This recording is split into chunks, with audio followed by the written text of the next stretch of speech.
చేసేయచ్చు. పైకి చాలా గొప్పవాళ్లే ఉండొచ్చు, లోపలి పాపాలు ఎవరికి తెలియవు, పరమేశ్వరుడికి తెలుసు. ఆయన ఊరుకుంటాడా?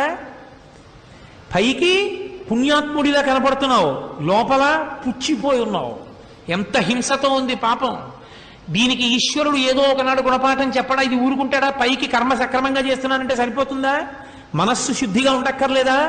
దీని మానసిక హింస ఎవరికీ అంగీకరించలేదు శాస్త్రం.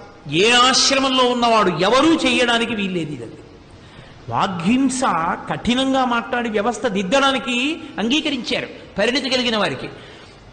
మానసిక హింస అసలు ఎవరి విషయంలోనూ శాస్త్రం అంగీకరించాల. కుదరదు, నువ్వు అలా హింస చేయడాన్ని మేము అంగీకరించాం అంటే ఎంత జాగ్రత్తగా అసలు శాస్త్రాలన్నీ ఎప్పుడు మాట్లాడినా మనస్సుని శుద్ధి చేయడం, చిత్తాన్ని శుద్ధిగా ఉంచుకోవడం గురించే